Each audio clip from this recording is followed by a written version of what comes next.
Good afternoon, everyone. Thank you for joining us today. We will get started here in just a moment. If you are a committee member, if you would put your name in the chat. If you are a committee member who is on the phone, if you would please unmute and let us know that you are here for the meeting minutes. And Rachel, I see that you are on already.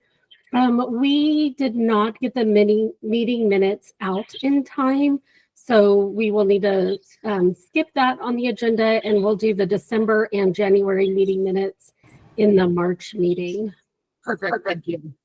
Thanks. So, and with that, that's the only thing that we had to vote on today, so we don't need a quorum. So you can start whenever you would like. Thank you so much. Awesome. Thank you, Sharon. I appreciate it. Sorry. So yeah, let's get started. Because you're right, we don't need a quorum. So since we don't have the minutes, we'll go over those or approve them in March. First, we'd like to start off by thanking Joey Hanna and Kim Dancy for their service to the MAC. Their terms have just ended, so thank you for everything that you guys have done. I know it's a pretty big time commitment, and we appreciate it. And we appreciated your expertise, and we hope that you'll stay involved with the MAC. As a reminder to everyone, you don't have to be a committee member to participate in the MAC. We accept, at least I accept questions from the public as well. And on the same note, we'd like to welcome Nancy Strahan, the new consumer representative for individuals with disabilities, and Michelle Wiggle, provider rep for the long-term services and support facility-based care providers. If either of you would like to introduce yourselves, I'd like to give you the opportunity to do so, and introduce yourselves to the MAC quickly. Hi, sure, I'll go. I'm Nancy Strahan. Thank you for accepting my application to serve on the MAC committee. Happy to be here. I have both a son-in-law with autism and a brother with autism, and have been in disability services my whole adult life, and continue to work within this field as well. So I'm happy to be a part of this. Thank you, Nancy. We are happy to have you. And I'm Michelle Wiggle. I'm also happy and feel privileged to be part of the committee. I have been in post-acute healthcare for 17 years now. My background's in nursing. I've done skilled nursing, LTAC, pediatrics, different roles. Currently, I am the administrator of South Davis Community Hospital and Western Peak Specialty Hospital. So super excited to be part of the team. Awesome. Thank you so much. So welcome to both of you. And with that, we'll move on to the second agenda item. We have an 1115 waiver post-award forum. And so I'll hand it over to Laura. Great. Thanks, Rachel. So it is that time of year again to review the current demonstrations or populations of our 1115 waiver. This is just to kind of give you a summary since it's been a year. This is a required component of the waiver as outlined in the waiver's special terms and conditions. And it states that every year, and we do this in January, Utah must afford the public with an opportunity to provide meaningful comment on the progress of the demonstration. So I will be reviewing the document that just came up, and you should all have received that as well. So again, it just outlines our current populations and includes enrollment data as well. And then after, if you have any comments on what is presented, we'll give that opportunity. And then just to let you know, any comments that we do receive will be summarized in a report and provided to CMS. And just to mention before I begin, as some of you may already know, on January 8th, we did receive CMS approval on our adult dental and health-related social needs amendments. These amendments will be discussed in more detail in the director's report, but I just wanted to mention that briefly. So we'll just review this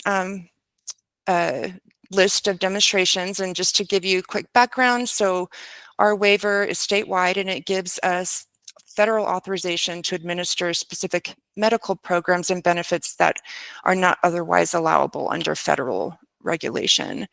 Our demonstration was approved in February of 2002, implemented in July of 2002, and generally these demonstrations are approved for an initial 5-year period and can be extended additional 3 to 5 increments.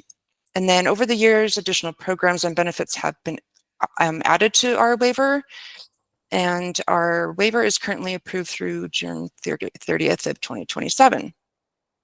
So just to give you a quick description of our programs and benefits. So we have adult expansion, and this provides Medicaid benefits to adults ages 19 through 64 who have household income up to 133% of the FPL. Age dental, this provides state plan dental benefits to Medicaid eligible individuals age 65 and older. Dental benefits for individuals who are blind or disabled. This provides state plan dental benefits to individuals 18 and older who are blind or have disabilities.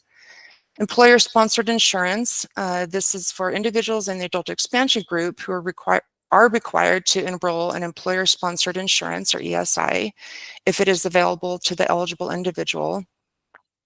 Fertility treatment for individuals diagnosed with cancer. This provides fertility preservation for eligible individuals diagnosed with cancer and requiring treatment that may cause a substantial risk of sterility or iatrogenic infertility, which is infertility caused by treatments for cancer. Former foster care youth from another state. This provides state plan Medicaid benefits to former foster care youth from another state up to age 26. We have our housing related services and supports demonstration. This provides housing related services and supports in the form of tenancy support, community transition, and supportive living services to TAM enrollees experiencing homelessness, food or transportation insecurity, or interpersonal violence and trauma. In vitro fertilization and genetic testing. This provides genetic testing services to eligible individuals ages 18 through 35, diagnosed by a physician with a genetic trait associated with cystic fibrosis, Morquio syndrome, sickle cell anemia, spinal muscular atrophy, or myotonic dystrophy. Intensive stabilization services. This provides intensive stabilization services to Medicaid eligible children and youth under age 21 who are in state custody or at risk of state custody and experiencing significant emotional and/or behavioral challenges. Justice involved, this provides limited coverage of targeted service for inmates in a state prison, county jail, or juvenile justice facility for up to 90 days prior to the expected release date. The estimated implementation date for this demonstration is July of this year. Residential and inpatient treatment for individuals diagnosed with serious mental illness. This provides expenditure authority for services furnished to eligible individuals ages 21 through 64 who receive treatment for a SMI and who are short-term residents in facilities that meet the definition of an IMD. Substance use disorder residential treatment. This provides coverage of said residential treatment in an institution for mental disease for all Medicaid eligible individuals. Targeted adult dental benefits. This provides state plan dental benefits for targeted adult Medicaid eligible individuals who are receiving substance use disorder treatment.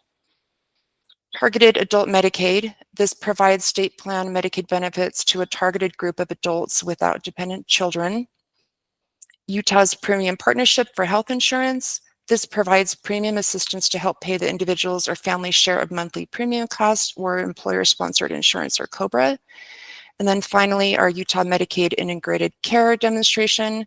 This allows the state to operate an integrated managed care program combining physical health and behavioral health services in 5 Utah counties for the adult expansion population, which does not include TAM. So as a reminder, you can, and also the enrollment data is listed at the bottom. I won't take time to go through that, but that is current enrollment data. And then just as a reminder, you can find current enrollment data as well as additional waiver related information on our 1115 website, which I will go ahead and just drop in the chat. And we will now open it up to any questions or comments. I know I personally sound like a broken record about this, but I continue to have concerns about the low expansion enrollment. It's just so much lower than state estimates were. and I know that sometimes that they can inflate those numbers for a bunch of different reasons, and estimates are just estimates, but 70,000 people enrolled in expansion seems incredibly low to me. And I know that like with the timing of everything and unwinding, it made it very difficult for you all to roll out expansion and get that population used to renewals and all that kind of stuff. But I continue to worry that number drops pretty much every month. It's not staying even stable anymore. It doesn't seem, at least, correct me if I'm wrong there. So that's my comment. I'm not like asking you guys to fix it overnight, because that's not how it works, or like look into why that is. But I just want to continue to express my concern with enrollment there, because it does seem to continue to drop month over month. Okay, thank you.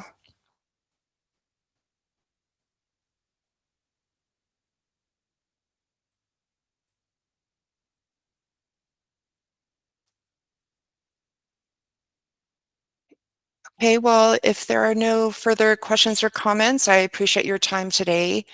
And again, if you come across any questions or concerns with the waiver, you're always, I'm always able to help out. So just don't be afraid to reach out. Perfect. Thank you so much, Laura. Thank We you. appreciate it. I think it's always good to look into those numbers. Oh, sorry. We'll move on to the next item, which is the HCBS waiver renewals and amendments from Joseph Abernick. All right. Thank you, Rachel. And thank you, committee members. Sorry, I will take over presenting if that's okay, Sharon.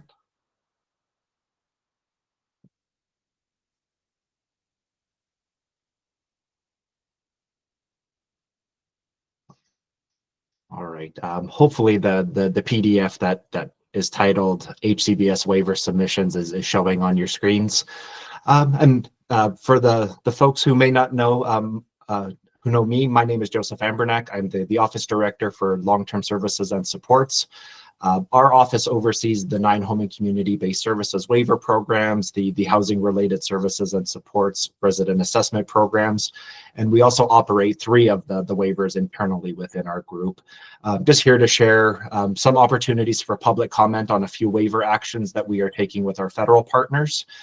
So all of our waiver programs are set for 5-year periods. 4 of them this year are due for renewal. They happen to be a representative of some of our largest programs, but the 4 that are have their authority expiring on June 30th of this year. Sorry, as you can see the typo where it's reading 2024. It is intended to be 2025. So the community supports waiver, community transitions waiver, aging waiver, and new choices waiver will all have that authority end in June. We will be working with CMS to send in renewal applications for each of those programs. We are intending to do that, understanding the populations that these programs represent are just about 3/4 of the total members served by Utah HCBS. So working with CMS to give them ample time to make sure that we don't have a lapse in that period.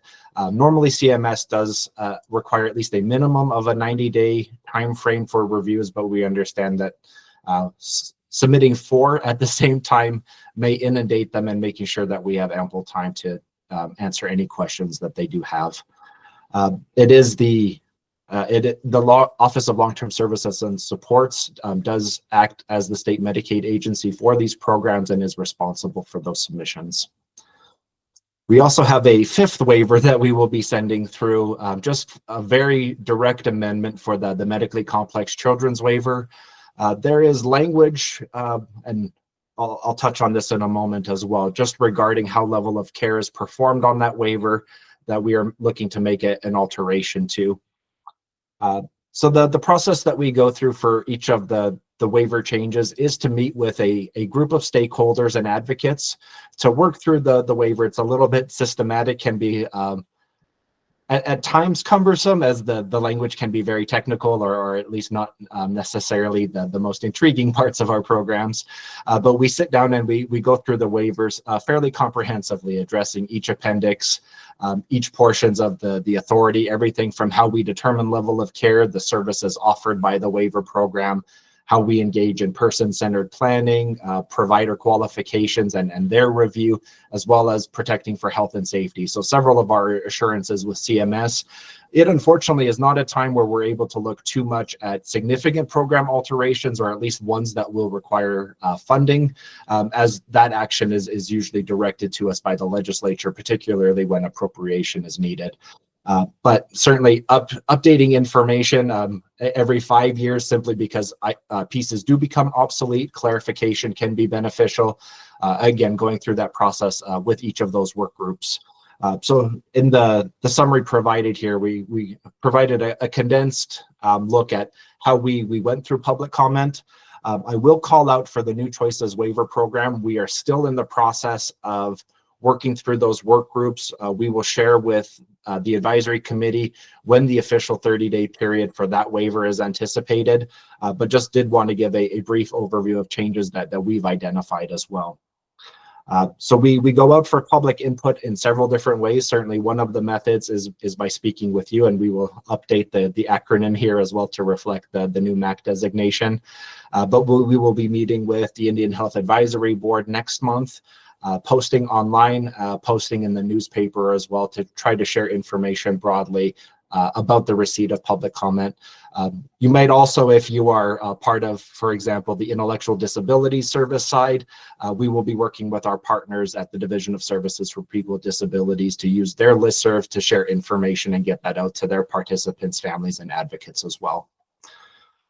Again, there will be 30 days formally to submit any comment, and at the conclusion of that, we are required to provide a summary of that comment to our federal partners, as well as the disposition of that comment, whether or not it resulted in any further changes to the waiver program, or how it might affect what we plan to do with the programs moving forward.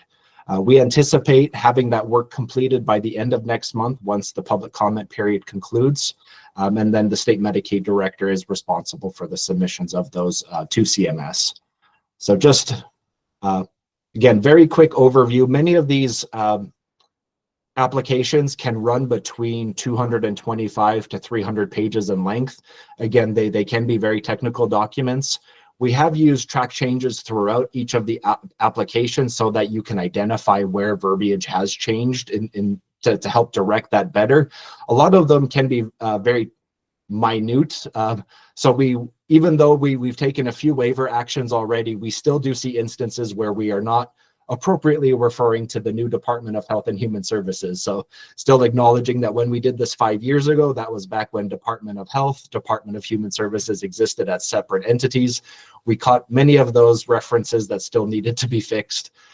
So you'll see some terminology changes, grammar, spelling mistakes, unfortunately, that have been cleaned up. We also, as part of our continuous quality improvement, do monitor or alter our performance measures, again, to reflect maybe new assessments, tools, terminology that we are using. So a little bit more non-substantive changes as a result there. But for the more important items, we did make some updates on both the community supports waiver and the transitions waiver for their current estimated enrollment, making sure that that's a little bit more direct. We have fortunately received waitlist funding for the community supports waiver in recent years, and as a result, some of those unduplicated participant counts have increased. So reflecting that with CMS and letting them know, again, those projections, and also the financial impact that it may have with the total expenditure of the waiver program. There were a number of pieces, I think those in the community that have been working with us throughout the adoption of the HCBS settings rule, which did become final in 2024. So a lot of tense changes on will be or to be compliant to now compliant, or removing those references as work that has been in transition where that is now complete. We also have some updates as well to our critical incident processes, how we engage in provider monitoring, and the different safeguards that are enacted for participants on our programs.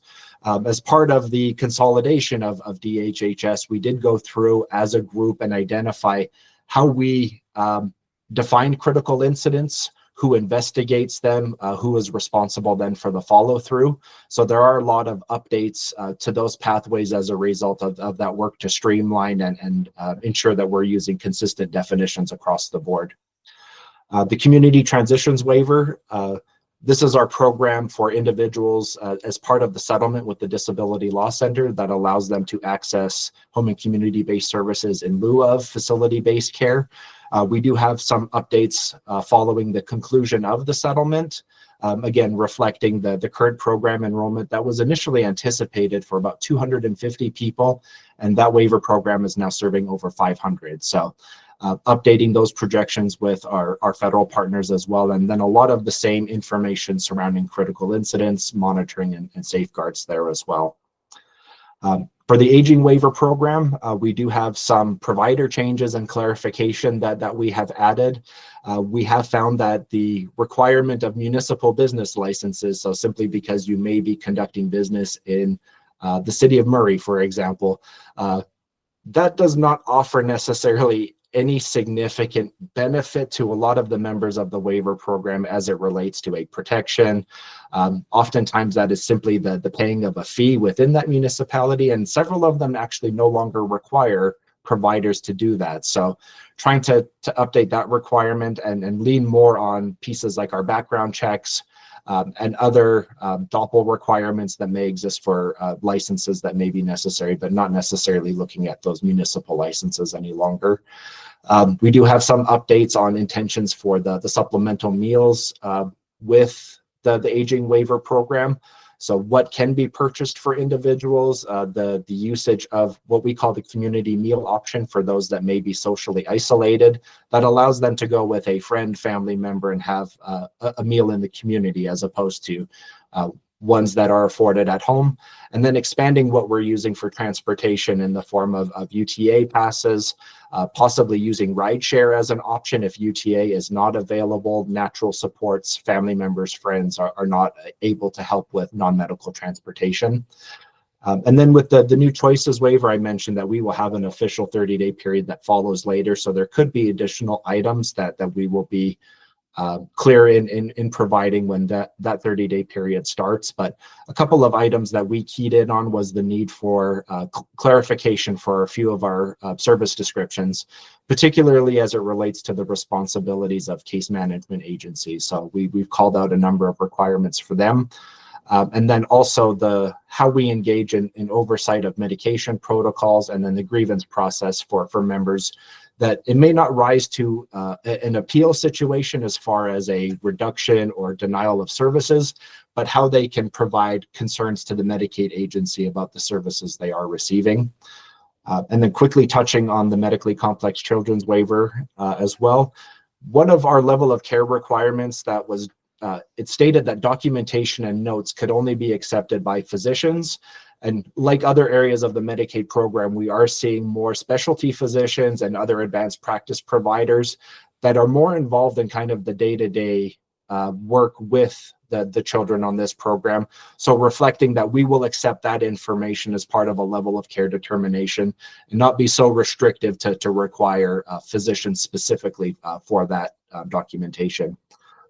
So we will have all of the implementation plans, again, minus new choices, available on our website beginning tomorrow, and then accepting public comment through February 16th. I think if it's all right, we'll work with Sharon to get kind of this information, this PDF out to you with the executive summary, and then a link to the website as well, where those changes can be reviewed. For individuals that may have difficulty with electronic documents, we can print and mail or provide paper copies if necessary, if they would like to visit one of our offices as well. But I appreciate your time and certainly will look for any questions that I can help answer right now. And we are, of course, available throughout the public comment period if somebody would like to informally get in touch with us or and take any of that comment by email as well. Thank you. Are there any questions?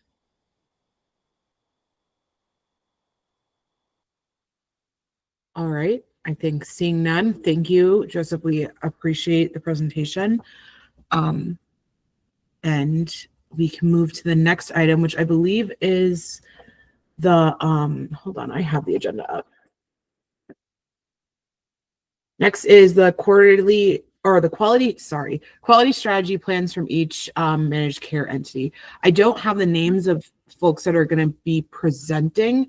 So Actually, Rachel, you Oh. skipped the notice committee quarterly. Oh, I'm report. so sorry, Daryl. My apologies.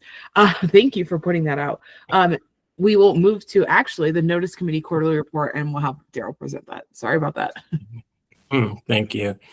So the forms committee that reviews forms that are sent to current and prospective Medicaid members. We have completed, we have finished our review, and the application process one pager has been completed, as well as the review process one pager. Those are going to be available February 1st. In my case, paper applications, review forms, and on the Medicaid website. The one pager explains the application and the review process and what steps to expect. DWS and DHHS are working together to identify how often each notice of decision or standalone notice is generated by EREP. And we'll use that information to prioritize the notices that we review and make the necessary improvements to those notices. We have, in the meantime, reviewed a number of notices, and I'll put a list of all of those in the chat. A lot of what we work on is trying to simplify language to make it more understandable for potential Medicaid enrollees or people who are already enrolled.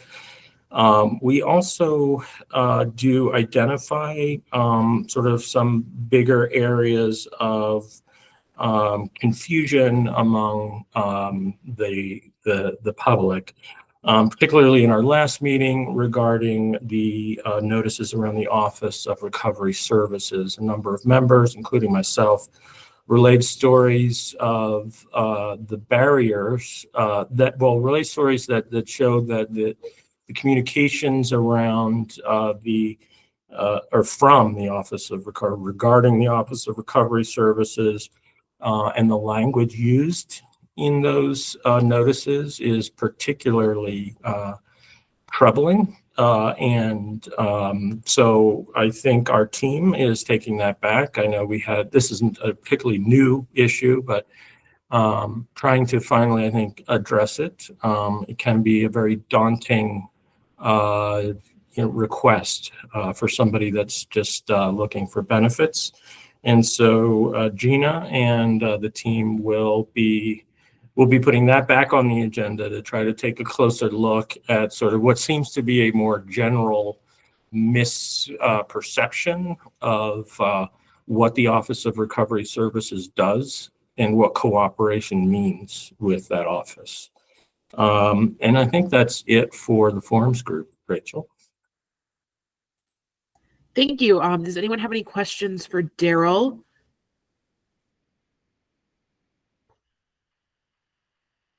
Seeing none, I will also plug that I know we're always looking for folks to join the notice committee.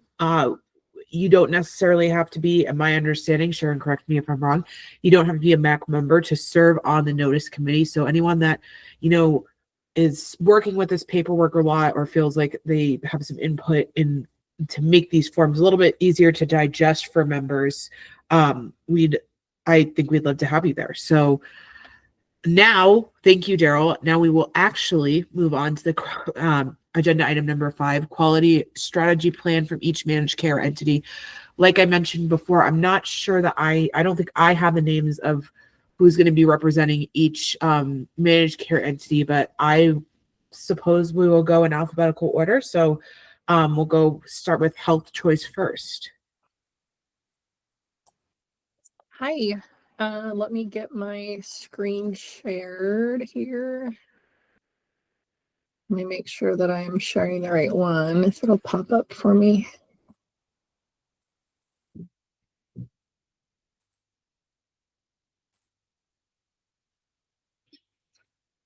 All right. Are you able to see my screen okay? Yes, we can see it. Great. All right. Well, good afternoon. My name is Rachel Vasquez. I'm the Quality Program Manager for Health Choice Utah. I've been with Health Choice for 7 years. I started out in health services and then moved over to Provider Network and have been working in quality since 2020. I wanted to start out today by giving a little bit of a high-level overview of health plan quality and quality improvement.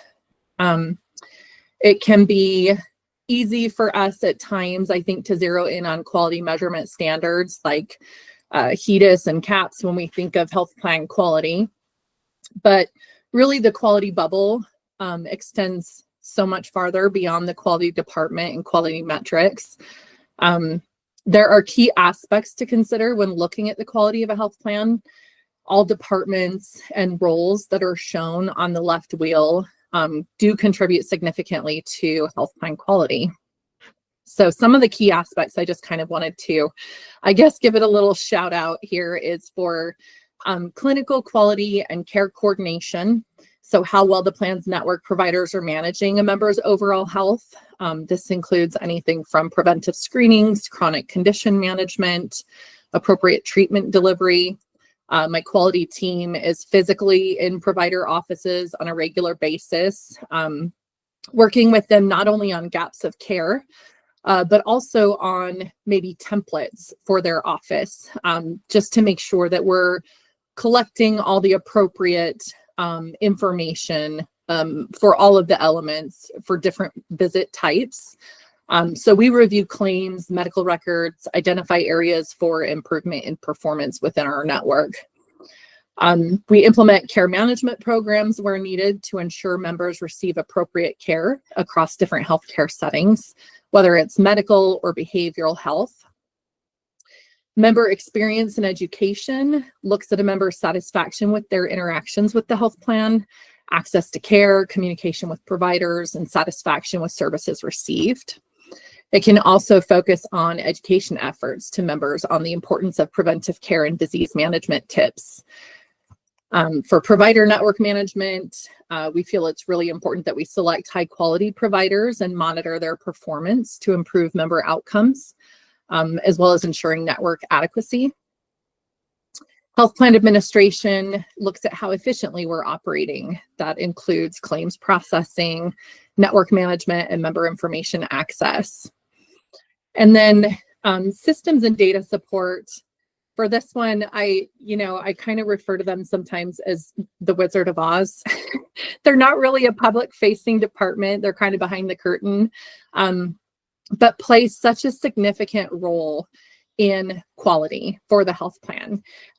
We use so much data from various sources like member health records, claims. We have data feeds that supply us with the information that we need to be able to report accurately. So I can't stress enough the importance of this clean and complete data for our quality metrics. And I'll discuss a little bit more about that as I move through the slides specific to the measures and our strategies. So for quality metrics, obviously we look at standardized measure sets to track performance, such as preventive care rates, medication adherence, and chronic disease management. The work being done reaches beyond us just staring at measure rates and national averages and scratching our heads trying to figure out how we can do better. We do plenty of that as well, but for us to enhance the quality of services that Health Choice provides, it really does require all of these teams and more working together to not only set the goals and push them across the finish line, but to also look at our failures and evaluate where something went wrong. What are the challenges and the barriers, and determine what we can do better or differently the next time. Let's see if I can, there we go. This slide is a bit of a simple slide for a complex process. Health Choice Utah uses a variety of methodologies for quality improvement activities. Team members are holding brainstorm sessions. We review feedback from members and network providers.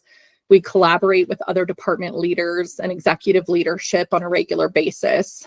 We participate in committees, and these are all aimed at developing effective strategies. We often use the PDSA methodology as we plan to follow those initiatives for the coming year. We review trends and measure performance and national benchmarks, as well as analyze things like population volumes. What are some barriers that we're seeing, or maybe our network providers are seeing, and the potential effectiveness of an initiative. So as we take a dive into the HEDIS measure specifically, feel free to ask any clarifying questions, and I will do my best to answer those while getting through this in 15 minutes. So the first one we'll take a look at here is childhood immunizations combo 3. And this is the percentage of children that are 2 years of age who had the recommended immunizations within the combo 3 by their 2nd birthday.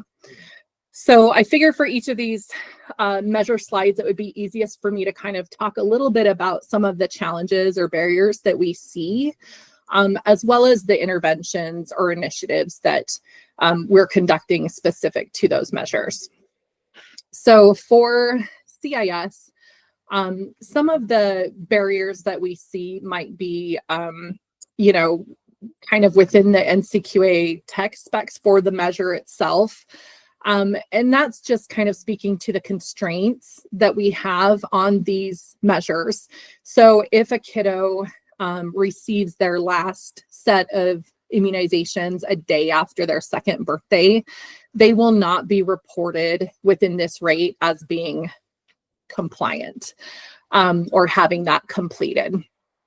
So that's something to consider, is that this rate indicates, how many of those children did receive their vaccines by the time they were 2, but it doesn't actually capture all who've really had it completed that may have fell outside of that time frame just a little bit.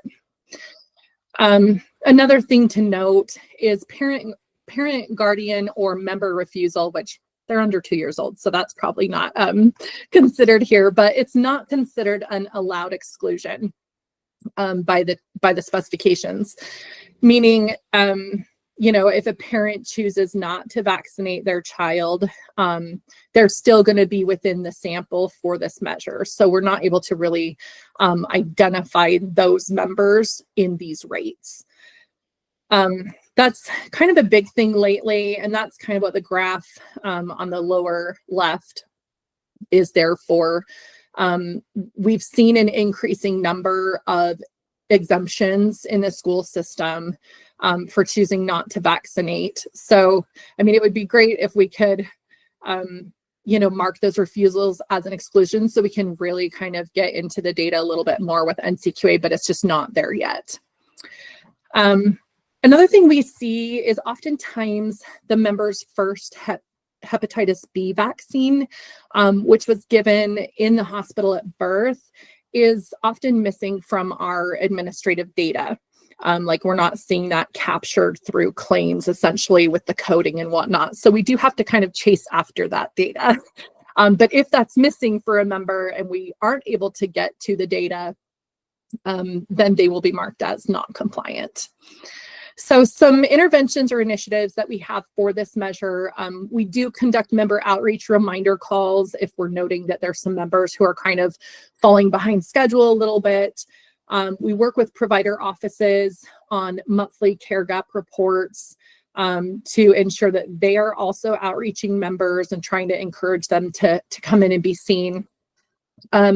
We include education materials wherever we can to try to stress the importance of immunizations.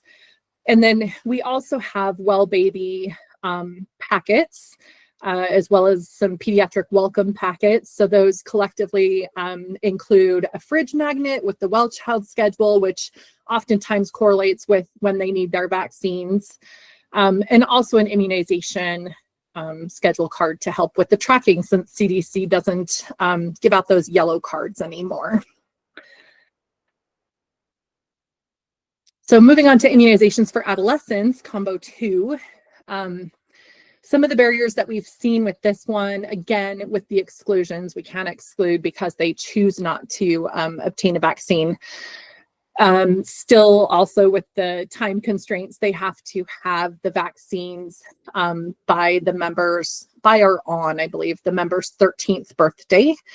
And HPV is part of this combination. We oftentimes see, one or both missing doses on that. Go ahead, Stephanie. Sorry if I don't see things pop up too, because I'm laser focused here. Steph was actually asking when she should ask her questions, but Anytime. If you want to interrupt, that's fine. I don't know if she Thanks, has. Rachel. Yeah, and if you want to, if it's better to save it till the end, I can do that. But I am just, this is really helpful the way that you've organized it. So thank you for that. I did want to just ask a question about the immunizations and just like the lag that we're seeing with that. And you mentioned like parents, not wanting to immunize their child. And I'm just curious, like, are there evidence-based interventions that you all have looked into as far as just like addressing the mistrust that a lot of people may have with like the medical community? And just curious, like if there's been any kind of partnerships with community organizations or faith-based organizations, or, just maybe some trusted members of the community, or just like, I don't know, open dialogue of like, just like allowing like our providers paid to be able to have longer conversations. Or I've wondered about like group settings where there's like an opportunity for, a pediatrician to meet with a bunch of parents that have questions, to answer their questions about vaccines, and if the pediatrician would be paid by the plans to do that. Or just like, are there, I guess, like what other ways to kind of address the mistrust do you guys feel like? Are you restricted in doing any of that? Have you tried that and it doesn't work? Or like, I'm just kind of curious about some of the ways to address that mistrust. Yeah, I think those are all some very unique ideas for sure. I probably can't speak to all of it, and maybe some of the other plans can speak to some of it as well. But I do know there is a lot of focus placed on immunizations and trying to reinstill that trust within the public when it comes to these. I know that our CMO, Dr. Ferguson, is actually kind of leading an effort. I've been on many of those committee calls, and it's all of the 4 ACOs actually working together to do this very thing.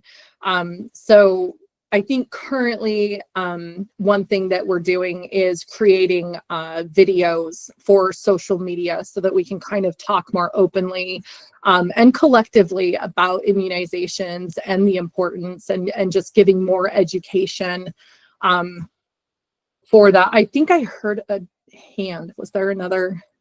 No, Rachel, that was me. And I was just going to mention what you just talked about is the fact that the 4 ACOs, the chief medical officers, have been working together, as Rachel indicated, to try to get more information out. I do think, though, that Stephanie, some of the things you've recommended are really great ideas that we should take a look at. But the 4 ACOs together have decided that they're going to try to take this on to try to encourage families to, give them information about how beneficial this is and that it's not detrimental.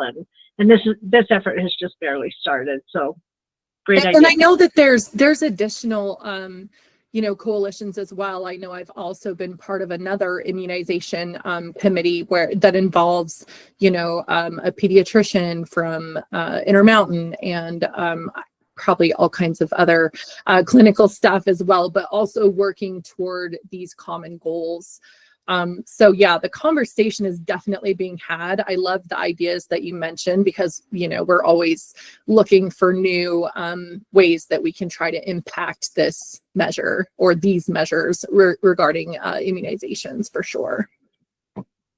Thanks, Rachel and Emma. Yeah, I almost even wonder about because it does seem like, I think some of the data is pretty concerning and the drop off. And I just wonder, and I don't think it is solely the responsibility of any health plan, though I would like to see like what's working, but like I do wonder, Rachel, Craig, if this is something that would be like I'd be interested in this being an agenda item of like I'd like to hear about like what the CMOs are discussing and what's working. And like, you know, I think that like, you know, I think that there's probably a number of like influential people, including within like the dominant religion, that like are very, have been very like proactive in supporting immunizations. And I just think if there's maybe ways that we can try to like, I don't know, I think it'd be worth maybe having a larger conversation and bringing in community-based organizations, community health workers who are often talking to parents about this, and just like seeing what's working, like having like a collective, like what's working, what can we do better,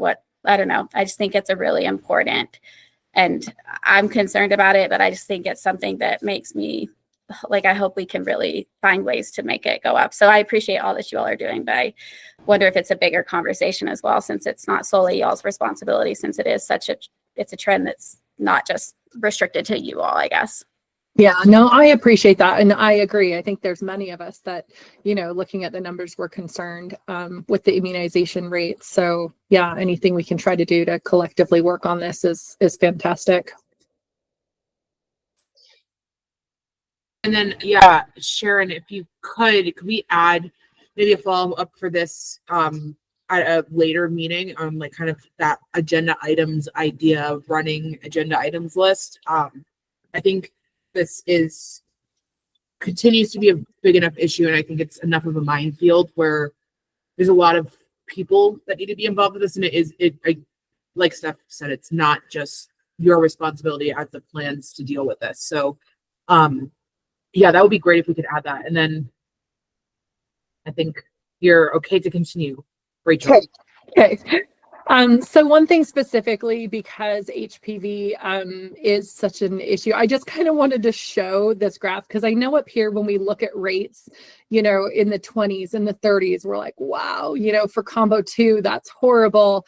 But just to give a comparison on these 2024 rates, this is where we were at for meningococcal, above 80%, Tdap above 80%, HPV.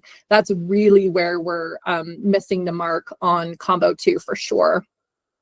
So one thing we did to try to combat this as best as we could from a member incentive standpoint is we kind of focused our incentives strictly on the HPV vaccine itself. So we did choose to incentivize per dose for the HPV vaccine.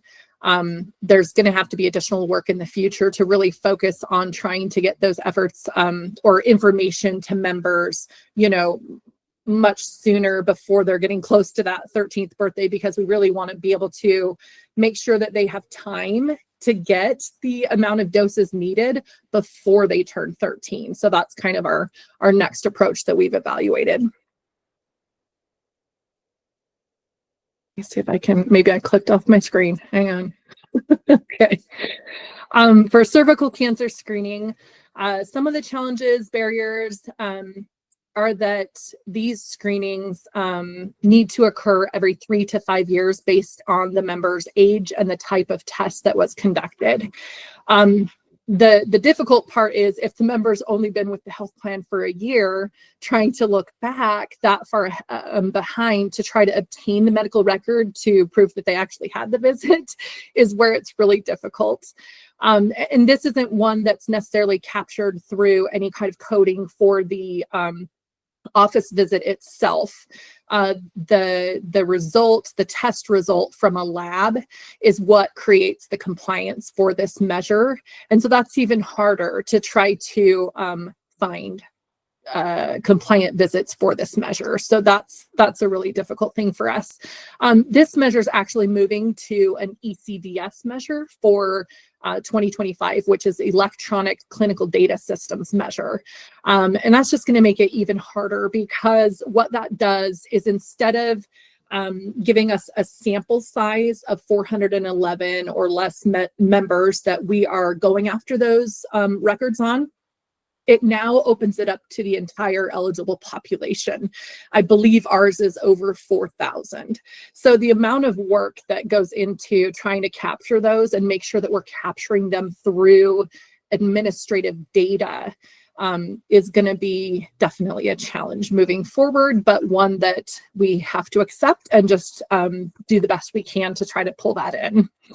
And then incentives, we offer the member incentive for this measure as well. So, and we work with providers on gap reporting and all that for this measure as well. Kind of the same thing with breast cancer screening. We do offer an incentive. I think the biggest barrier that we have noticed on this, I think in the past had more to do with maybe access with COVID. This was kind of something that it was really hard to get scheduled for. I think scheduling was quite behind. I think that has gotten better. And definitely if you're looking at all the available imaging centers to access within your network, you can usually get in within a couple weeks for a mammogram. But I think the biggest barrier is just simply members declining to have it done. So we're really focusing on not just the incentives, but also education on how important it is to try to catch something very quickly. So that's breast cancer. And then we'll move on to access and availability of care and utilization measures. So the first one we'll look at is well child visits in the first 30 months of life. We did have a collective performance improvement plan with DHHS and the other ACOs for this measure. This was really one that we wanted to impact. We continue to work on this measure, looking at not only where are we missing data, but also what can we do to make sure that parents or guardians know the schedule, make sure that they proactively schedule through provider offices and get those reminders of when the kiddos need to be seen. So this measure is needing to have 6 or more visits within the first 15 months of life. And then there's another stratification of at least 2 visits between 15 to 30 months. One thing we noted as a barrier in the data is that NCQA has certain rules with their specifications. One of them is that if 2 visits fall within a 14-day period of time, they're only going to capture 1 of them. And that's simply a rule that they have to avoid any kind of duplication. So if that happens, you have to go after the medical records for both to make sure that you can kind of prove, hey, these are both 2 separate visits. They actually did happen. But that's definitely can be a challenge, making sure that that gets reported correctly through the data with our vendors who process all of the reporting. Also, if the kiddo is 15 months and 1 day or 30 months and 1 day, when they have that visit, it doesn't count. And then we also work with trying to create more education around the concept of seeing a provider when you're well. You know, whether you're in the first 30 months of life or whether you're an adult. An annual wellness visit really is so important, and a sick visit is not the same thing as a well visit. So we're really trying to stress that a lot with members. And another thing we discuss with providers is, you know, sometimes a kiddo comes in for their well visit and they have, I don't know, the sniffles or an earache or something, and those visits get flipped to a sick visit. So then that wellness visit doesn't happen because the parent might be like, why do I need to go back in a couple of weeks for this? He was just there. So just a lot of education around this. And again, I think, there we go. We'll take a look at the Well Baby packets and pediatric welcome packet. So we have a fridge magnet, which is the top left, to show the schedule for parents. It also comes with a booklet that gives all kinds of useful education materials for milestones, how to find a pediatrician, etc. And then this is just a look at the immunization card that we also include with the pediatric packets. And for adults' access to preventive or ambulatory health services, we really put a lot of focus on members who are not established with a PCP. We have seen that a member has not even had a visit in the last year. That's concerning to us. So we do as much reaching out to members as we can in trying to help them find a PCP and trying to encourage them to schedule an appointment for a well visit, and even offering assistance with that if needed. Again, on the education of the importance of that is really stressed with members. And just the importance of actually having a PCP. Sometimes they're only seeing a specialist. And so we really encourage that relationship with establishing with a PCP. Another thing to note, we really want to try to help make it easier for members to be able to reach out. I know people have different work schedules and whatnot. So we are expanding our customer service hours in March to be open from 7 a.m. to 7 p.m. And hopefully that will help in trying to reach us if needed. And then for diabetic measures, I just wanted to point out, first of all, this measure can be a little bit confusing at times. Oh, sorry, Jeff's telling me I need to speed up. Sorry, I'm taking too much time. I'm at the end. So this A1C control measure actually is an inverted measure. So the lower the percentage, the better. So I just wanted to point that out. And then we do have a vendor diabetic app program that we work with our members. We have care management programs to work with these members and try to identify those who have kind of out of control A1Cs. And then for eye exams with patients with diabetes, we also do incentivize this at a member level. And that is it. Any questions? Okay. Thanks, guys. Thank you, Rachel. And then we will move on to Healthy You next. And I appreciate you all covering this. So I know it's a lot to cover in 15 minutes. So. No, sounds good. Appreciate the audience today. It's great to have these discussions. So I'll try to gloss over some of the key points that Rachel brought up, just in the interest of time, try to keep us moving here. But we appreciate the question from the MAC steering committee around what you wanted to, kind of what you wanted us to touch on. So I'll hit some of them here, and then I'll also jump into some of the details in the slides. But as far as the ACO benchmark for success, besides meeting or exceeding national average, the house of quality really starts with PCP attribution, and that adult, the APP measure that Rachel finished up with. That getting, making sure that our members have a primary care provider, are connected with the care system, in order to use their benefit and leverage it is a huge piece, I think. And that's something we focus on, as a global metric that we look at routinely across all of our products. With the UMIC population in particular, we use that as a topic for our PIP, our performance improvement project. We really wanted to understand, how many of this new population that was new to us with the pilot had behavioral health providers, but maybe didn't have medical providers, and then how well are those teams working together? With HEDIS, you look at national benchmark and you can see that Utah is dramatically lower than national benchmarks on some measures. And so, in the spirit of it's a marathon, not a sprint, looking at just incremental improvements, I think you have to start one foot in front of the other. So we look not only at national benchmark, but when it feels like too far off, we're trying to focus on, getting those incremental gains. And then also, I think, kind of dovetailing on primary care connection is helping our members just understand their benefits, whether it's being able to get immunizations at a pharmacy that are covered, what is the extent of their benefit and how to use it. So those are all things that we kind of look at and, sort of place importance on sort of outside of just focusing on HEDIS measure performance itself. With getting into the, how do we identify metrics to target?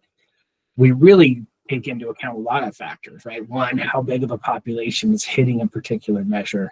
That's a huge one, right? If with the resources we have, we want to impact the most members with the most important measures. And so how many members are hitting it, are falling into a HEDIS measure is a piece of it. We also look at the historical rates, how have things moved over time? And then how do we assess our ability to impact it? Is it something we feel like we can move the dial on? And is it something that you know, is it an umbrella measure where if you can get that one, you're also sort of setting the stage with the provider to get the other ones as well. So that kind of just gives you insight into some of the calculus that we do as far as selecting measures. And then, oh, you're not seeing my PowerPoint. 1 second. I would have stopped you. I just thought you were like doing it without a presentation. I was like, it's kind of impressive. Otherwise I would have let you know. Oh, okay, that's good. Okay, so let's see. All right, are you seeing a questions received slide? Yes. Now I Excellent. All right, well, it was really just the questions and then I was answering it. So look, not too much content was missed so far in any case. Okay, so that being said, so the metrics we'll target, I will get into that. You know, what have we been looking at? You know, honestly, the measures that we don't change measures too often, right? You know, the campaigns that we run, the interventions that we build, you know, we kind of pick measures that we can continue to build on and really try to improve and scale year over year versus chasing new measure targets all the time. You know, obviously, that's, you know, if a measure is coming to the fore is important or we're trending down dramatically, that's going to change that conversation. But, you know, in general, we kind of focus on the same core measures. You know, the pediatric measures are a huge piece of what we chase. Obviously, the chronic conditions that are big, you know, have high incidence in our population are another like diabetes, for example. And then the preventive measures are important. So those are kind of the three main areas that we really focus on. The question about our plan and member engagement, we do use our member panels. You know, they're not huge numbers of members, but so we're not necessarily using them to say, do we use this channel or that channel or this strategy to target measures on, you know, how we approach a measure. We actually use pretty much all channels we can think of on any measure, you know, emailing, text messaging, you know, member outreach, telephone outreach. So we would kind of rely on how well that works to inform what strategy we use, but we definitely use our member panels to understand their challenges with the benefit, understand their challenges with access, you know, understand their experience with our plan, and inform, you know, what we're doing, you know, across the board as an organization. All right, so kind of getting into just a little bit of like, you know, Rachel had the, you know, bubble, like really it's an interdisciplinary effort across our organization. Some of the key players, you know, our care management, our pharmacy team is very active in reaching out to members, working with providers. We have got medication adherence reminder program where we're enrolling members across, you know, subsets of medications and making sure that they're getting their fills, and then also collecting data if there's challenges to getting those fills and why. So into the well child visits, you know, these are particularly challenging measures in the fact that we're asking people to go to the doctor for an appointment when they're well, not because they have, you know, a need where they're sick, you know, and they have to take time off work, they have to get something on the schedule. And so just the nature of well child visits, you know, where you're asking people to go get checkups when everything's going well and there's not an imminent need, you know, fundamentally makes it a challenge. Other challenges include that, you know, there's billing challenges. When a provider you have a well visit, you go in for that visit, but then there's an earache or a wart on a foot or something. You know, now the provider has to, you know, there's modifier codes, but there's confusion in practice, and there's concern about, you know, triggering more than one copay for members or having copays. And so that documentation piece can be a barrier to, you know, so a well visit may not be documented because of, you know, a sick thing came up for a well visit. Data capture, you know, Rachel talked about some of this, you know, the systems and data stuff. And with the enrollment with newborns in particular, when, you know, they're retroactively added back to the plan, you know, at 30 days old. And so if hospitals submit fee for service, but then they're assigned to an ACO, you know, it's a huge manual effort because we lose claims, we lose immunizations, we lose those well visits. And, the W15 measure, which is that first 15 months, we're trying to get 6 visits in 15 months. So it's a challenging measure. It's a lot of visits. If you're a mom and you've got 3 kids, you've done this, getting every visit when there's that many of them can be a challenge. And then when you add to it some data issues on the front end, just with how enrollment works. And I'll pause there. Stephanie, what's your question?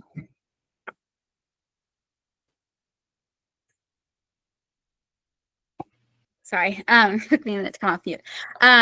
Thanks for this information. I just wanted to throw out an idea to I guess any of you in case this is helpful. Because again, this seems like something where it's a challenge for across the plans with the well child visits. And to your point, and to Rachel's point, changing the mindset of well visits as opposed to just going for when you're sick. And the convenience factor being a big part of it. I don't know exactly what it would look like, but I did an event, a community event where I partnered with UTA and the LDS Church, and we pulled in a lot of members of the congregation, the congregations in the downtown area, and there was it went really well. And I do wonder about ways where bringing bringing things closer to where people are. And I know that there's examples where you do this with the mobile, the mammograms that are mobile and those types of things. But I do wonder about trying to find ways to get a little bit closer to where people are. And I don't know, what it looks like, but, and I'd be happy to talk outside of this meeting about some ideas that I have. But I think one of the things that we also found was in different organizations and neighborhoods and churches and schools have different programs set up. But if there's a program set up already where, for example, people inside of a group are supposed to help other people inside of the group, do outreach already or minister to them or something in some way, encouraging them to help people. With the UTA one, it was we asked people to go with the person they're assigned to take the tracks for the first time. And we just tried to really make it a more to just kind of bridge some of that, just to kind of bridge the gap that's keeping people from not engaging in activities that we need them to engage in, but trying to meet them where they're at. And I got a lot of really good feedback from people about it. And I just, I know it might be hard to execute and I don't know exactly what it would look like, but I'm always open to talking with anybody about some of these ideas or trying to pilot one or something. I just think there might be some ways where we can see if there's some stuff that might work if we kind of, again, just work within these networks that are already established where people have these trusted relationships and where it's just going to be more convenient for them. And so I just thought I would just share that as well when it comes to the well child visits. And anyways, Rachel, I'm happy to chat more about it if you'd like.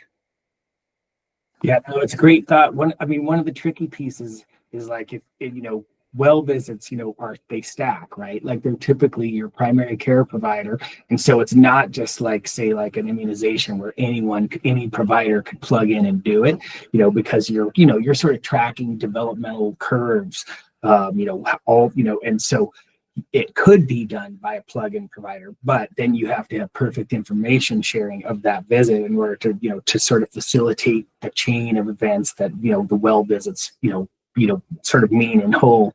But I love the idea, of, sort of tackling those SDO, transportation challenges, are there, there's a lot of things that can kind of come into play. And I think leveraging our community resources, leveraging places where people already are and figuring out how to be there makes perfect sense. The reimbursement rates too, just to kind of not get too far into the weeds on the financial side of it, but, the Medicare, Medicaid rates are lower than compared to commercial products. They're lower than the ACA. They're lower than Medicare for, definitely. And then, so we actually increased our across the board, our network payments for well visits just to help, providers are busy, but they're not incentivized in the current structure to fill their appointment book with well visits, in the current fee structure. And so we, while 15% isn't a ton, it's definitely, doing our best, sort of we're trying to help kind of recognizing that that's part of the equation from a busy provider perspective, you know, and as they're kind of trying to figure out how to survive as a clinical delivery office, right? One thing that we found really successful is calling members, getting them on the phone. We called 100% of our eligible members this year.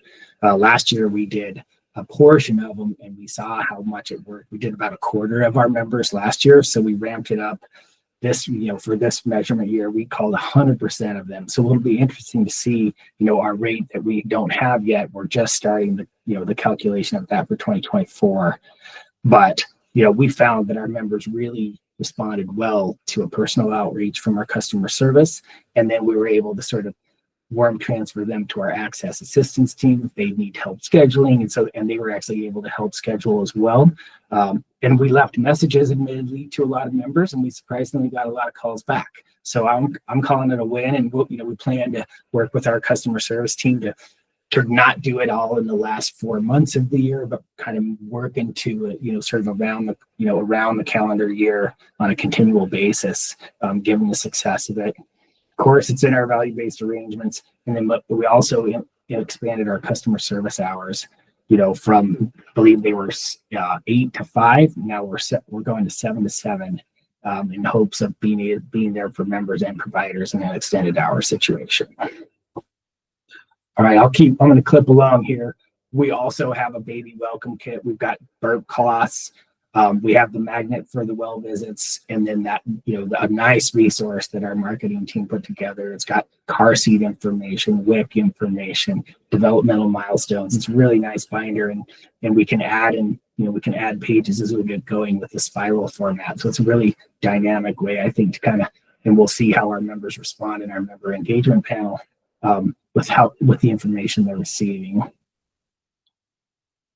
Immunizations, I'll probably won't spend much time here. I think Rachel did a nice job hitting it. Vaccine hesitancy, we're meeting it head on in social media where, we believe there's a lot of the misinformation is landing in social media. We do know white papers are out there nationally about the provider still the most trusted voice. It's not the payer, and it's not, not government officials. It's the trust is still with the providers. And so trying to figure out how to leverage that. So we're excited to see how these, basically 4 brand, all the ACOs, all the CMOs, and they've all got video clips that are going to be coming out in series over the next 6 months, and probably continual. So thanks to all those folks for participating.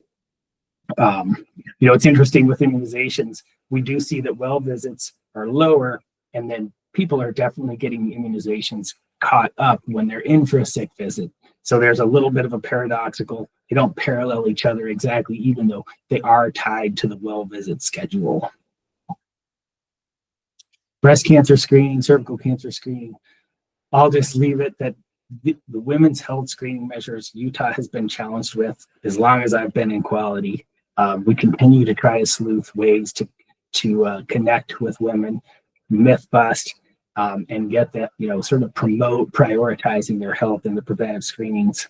We had success doing an IVR campaign with warm transfers, and we worked with several mammography centers where we were able to, try to get people on the phone and be like, oh, I've been meaning to do that, and do that warm transfer. And we were able to get, trigger 1,200 mammography screenings, off IVR call, which not a lot of people listen or will pick up an IVR call, but the ones that did, they actually were willing to stay on the line and schedule. So that was cool.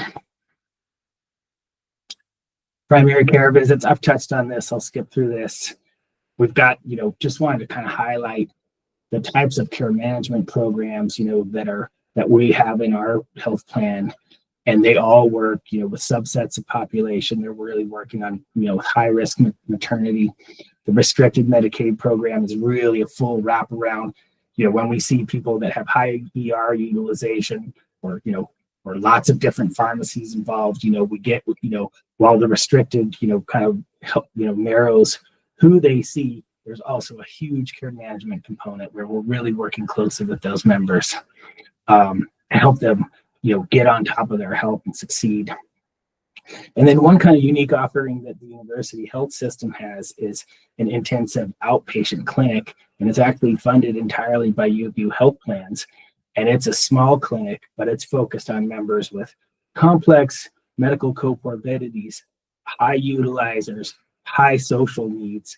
And they've been really successful at wrapping around members and helping them with all aspects of life in order to sort of improve their health and their quality of life, and leverage all types of support systems, including dentistry. It's pretty neat, and we're hoping to kind of build it in partnership with the university over time, and kind of scale it to broaden the footprint of members that it can support. I will stop there. Any questions?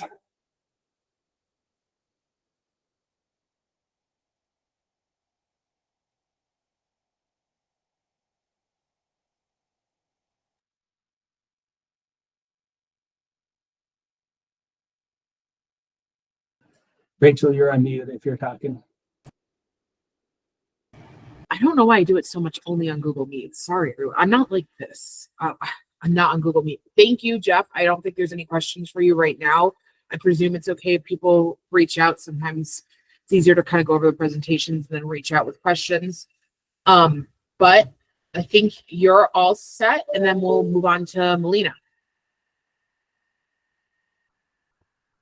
Okay, hello. My name is Adrienne Brown, and I am going to be presenting today on behalf of Molina. I am the quality program manager for Molina and have been here for just over 18 years. So let me go ahead and share my screen here. Are you guys able to see? Yes. Okay. I'm going to turn it on presentation mode because I think that will be better. Okay, are you still able to see? It should say Molina Quality.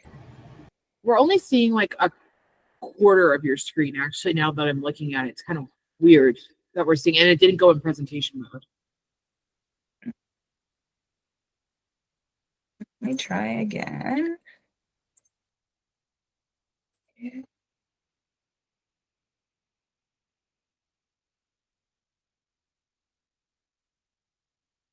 Oh, I see why.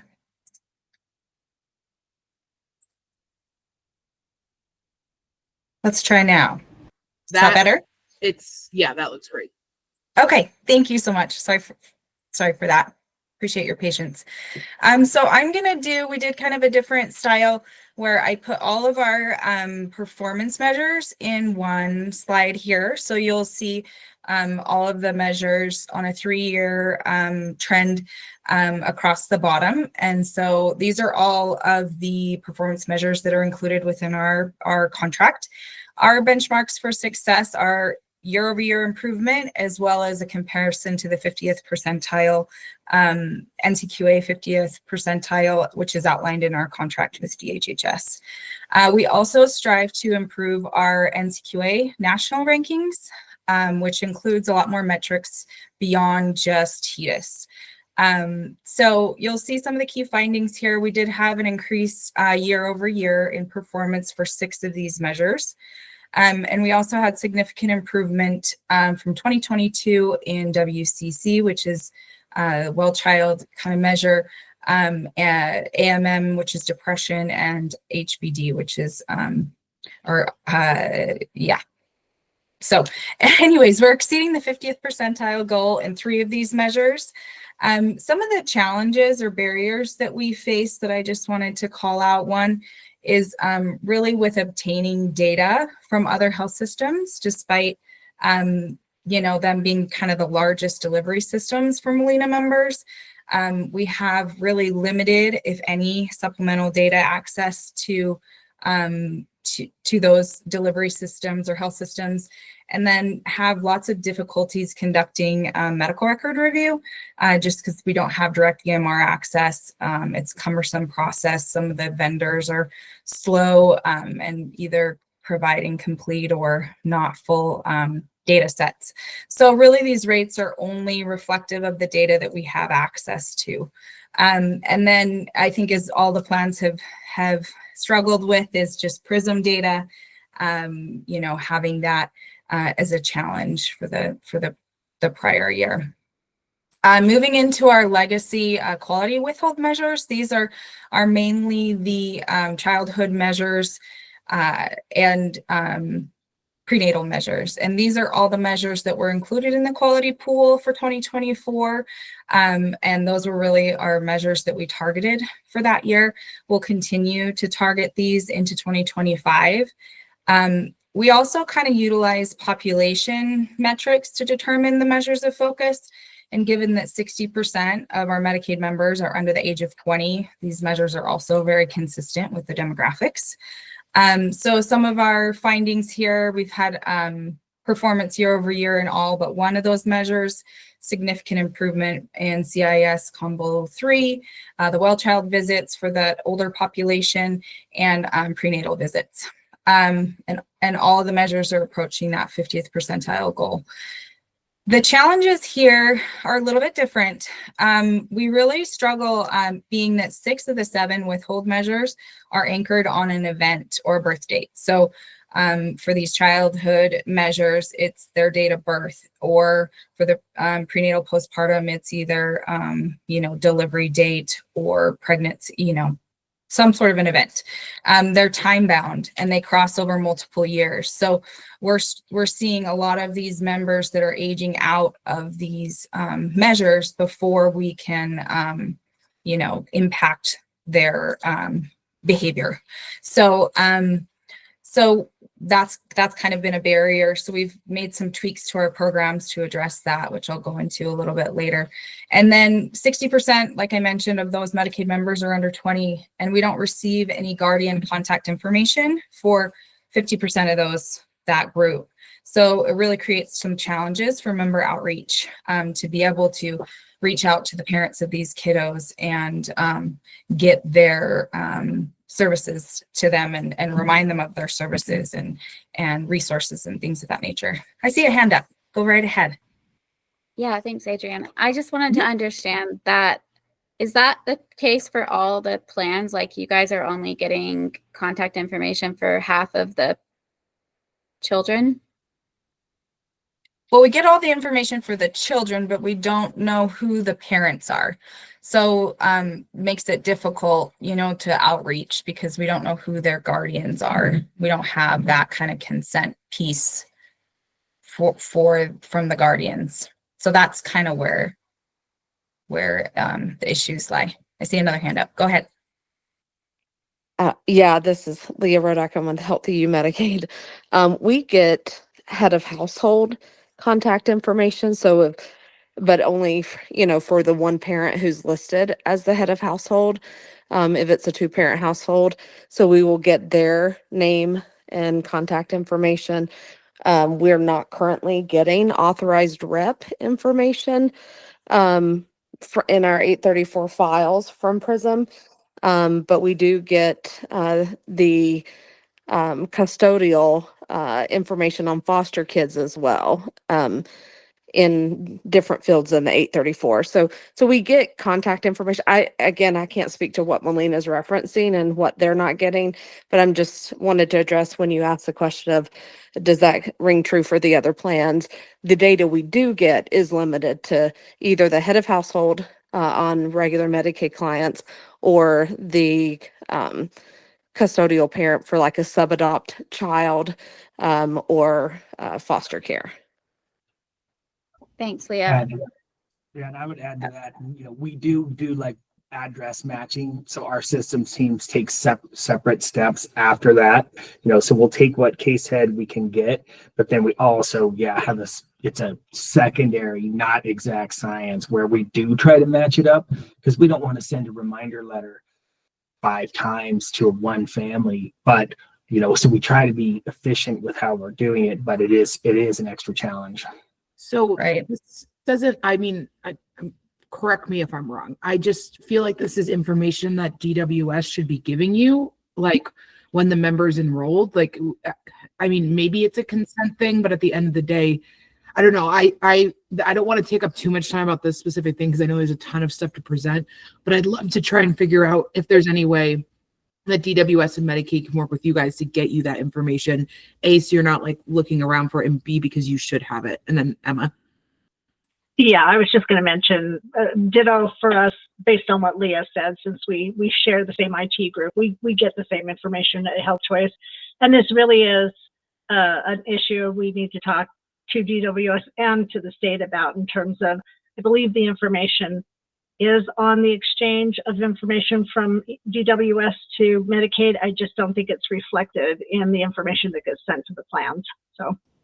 Yeah, I just can't imagine a like landscape in which like DWS wouldn't know who a child, like a minor's like member's parents are. So like I feel like you shouldn't have to be going out and looking for it to yourself as plans. I feel like that's information that you're entitled to, and if there's something that like needs to be done, I hope it doesn't have to be done legislatively to get you that information. I think that that's important. I think some of this is related to a PRISM future enhancement, or, you know, for a piece of this in terms of the authorized representative piece. But there was also going to need to be additional, and this is just from my recollection when I used to work at the state. It could have changed since then. So if someone from the state wants to speak more to this, please do.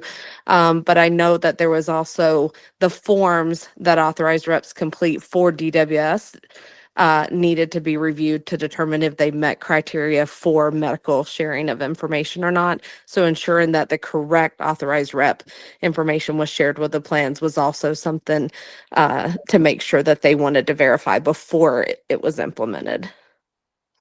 Thank you, Leah. That's helpful. And then, yeah, I don't want to take up, this is like kind of getting a little bit off topic, and I want to make sure everyone has time to present. So let's make sure to circle back. No, it's good. It's good to bring these things up. It's helpful. So I'll keep going.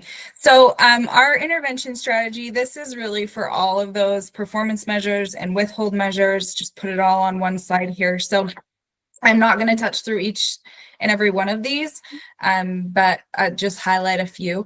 Something that we've found really beneficial is our personal health and wellness outreach program that we have, which is through text message. We can send out kind of personalized messages, and this is where the Guardian information comes in handy, is knowing who those parents are so that we can target those messages.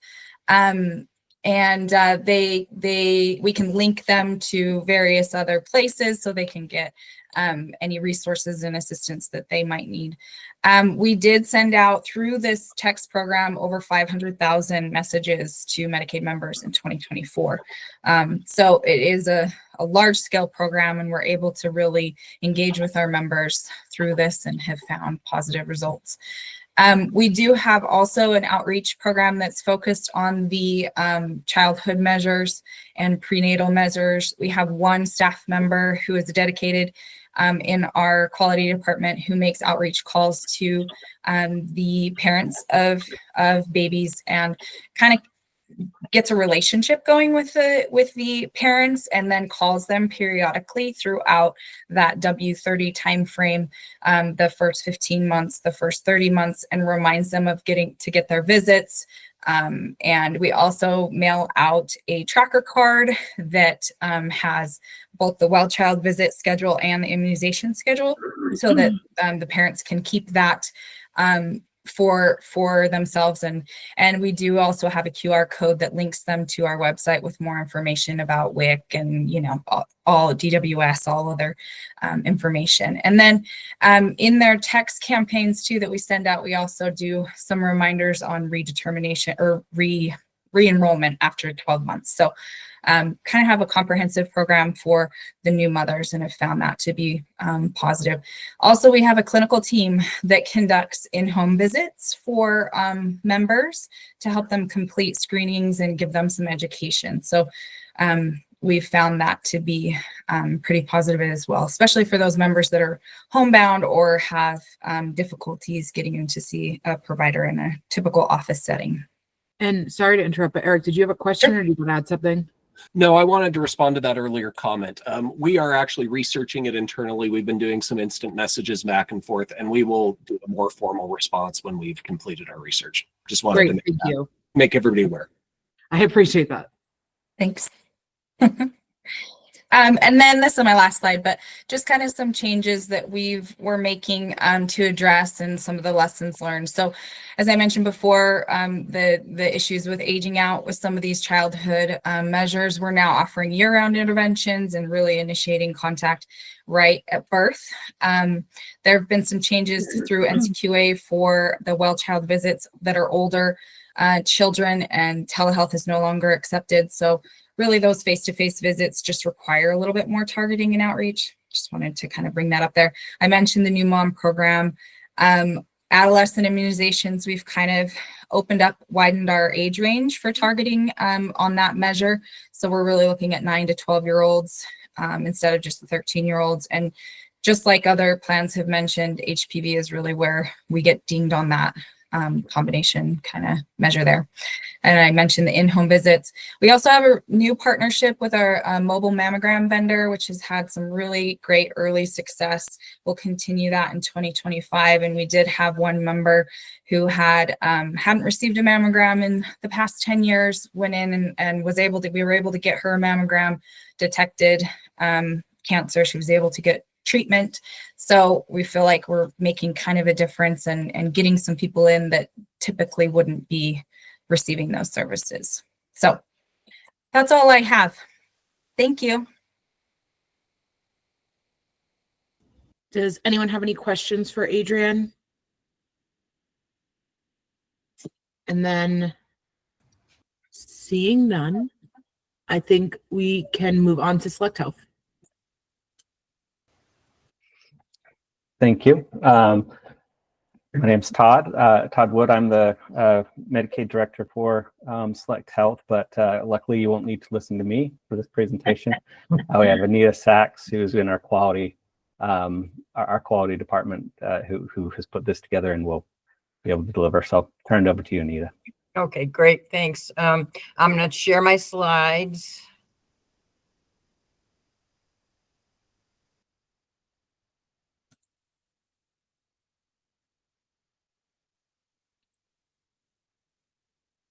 And I hope they came up. They're not up. Okay. Sorry, an error has occurred. Please try again. Okay, let's try again.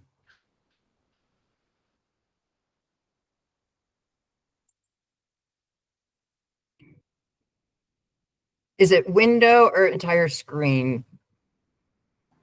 Either works. If you do entire screen, if you have other windows behind, as you switch them, it'll change back and forth. Or sorry, if you do entire screen. If you do window, it'll just show the one thing you're presently presenting. So you can do either. It's either one's not cooperating with me. All right, let's try.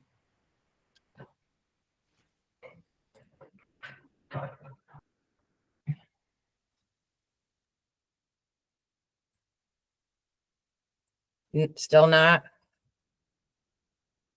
It just showed up. Looks like you're good now. Is it in presentation mode? It is. Okay. Okay. So let me just get over there. Okay. So as Todd mentioned, I'm Anita Sachs. I've been with Select Health for 2 years, and I'm following kind of Melina's lead on doing it a little different than Health Choice and Healthy You. So with that, I'm going to give you a quality overview from Select Health. I'm going to talk a little bit of our drivers for enhancing quality. I'm going to talk about our process improvement projects, and then a little bit about what members have told us about barriers to childhood well care visits. And we're in the process of doing a post behavioral health admission survey. And so to start off, we set our goals kind of the same way all the health plans do. We look at how our current performance is to regional and national benchmarks. And then, we go narrow down to select our targets. Are they high performing, low performing? How many members are impacted? Do we have the resources available for intervention? And on an annual basis, we do a disparity analysis. And so that narrows things even further by, is there a regional issue, a geography, gender, by product? So we know, really what's going on. And then, of course, if there's a measure requested by a regulatory agency, we'll look at that measure. And so recently, we've targeted 3 measures, and we have measure managers who are responsible for these measures, and they know the HEDIS specs in and out. And so Kirsten Johnson has been instrumental with controlling high blood pressure. And so some of her interventions have been provider education, member education on the coverage for blood pressure monitors. And for our legacy, she was able to move the performance by 4 percentage points from 2022 to 23. And so that's really a good bump up, because sometimes with these measures, it's really very small. So she's done a really great job on that. And then Amy Bones worked with our integrated product for colorectal screening. And so her outreach has been to help people schedule colonoscopies online and order fit kits. And so again, she's moved the needle 4 percentage points with her measure. And then Jenny Bullock, as everybody's talked about immunizations, she's got the combo 2 for adolescents, and she's got a reward program going on, as well as working with providers to do an immunization summit. And she has reminder calls going out. And for CHIP, she actually saw a 5 percentage point increase in that measure. And then, of course, they're going to continue for 2025 focusing on those measures and see if they can continue the success they've had. And then to evaluate our effectiveness, our interventions, are a call to action. A member is supposed to do something. So if there's a campaign that we're doing, letters, we may monitor all the calls that we've received. If it's an email campaign, are the emails opened, and what are our click rates? And of course, it's the measure performance after our intervention. All right. And so now I'm going to talk a little bit about our performance improvement projects. And so, as you know, we have to do a performance improvement project for each of our products.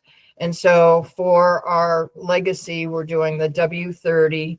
And as previously mentioned, this has been a collaborative between the state and all the ACOs. And then for CHIP, we're working on our well child visits for 3 to 21-year-olds. And then for our integrated, we've been working on follow-up after mental health hospitalization.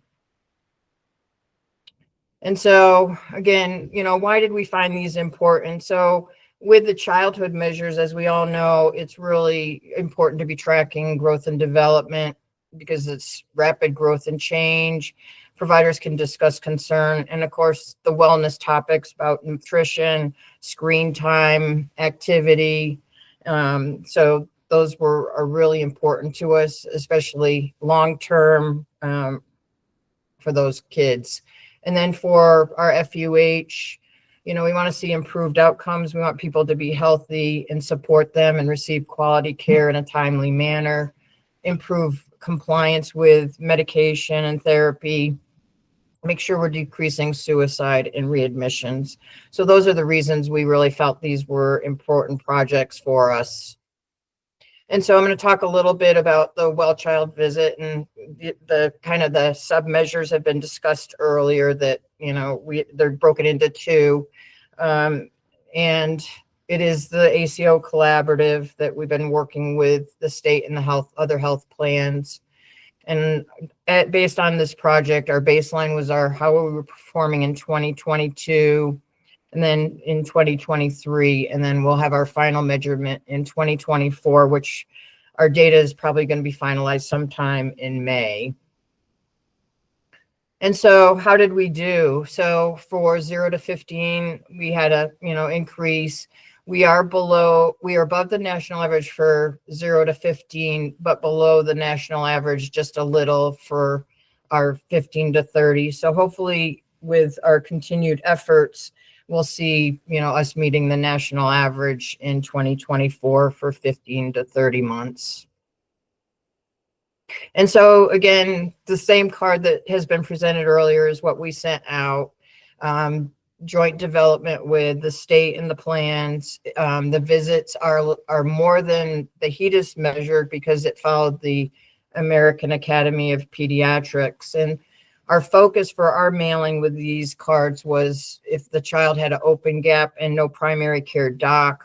And we did track the claims over time, and we had an 8% gap closure. However, I think based on many discussions, the unwinding may have impacted, our success with the card.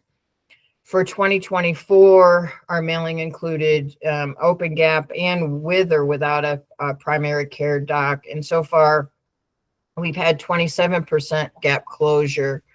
And then we've done a parent barrier survey, which I'll talk about in a little while.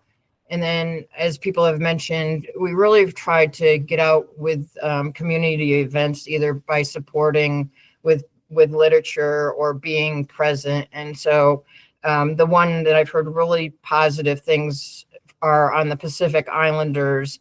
Was very important to have our information there. And then we are working on doing a survey to see if this mailer really did impact the measure. And then our well child visits for the 3 to 21-year-olds is one or more visit with a primary care pediatrician or OBGYN. And again, we're following the same data flow as our W30 PIP. And then the exciting thing for us in our team was that from the measurement from 22 to 23 did show statistically significant improvement. So we were really, really happy to hear that. We went from 47.87% to 51.43%. We are a little below the national average, but hopefully 24, we will get there. And so for this, we did a reward. And so for 2023, we did open gap and no PCP. Again, we tracked our claims and we had a 16% closure rate.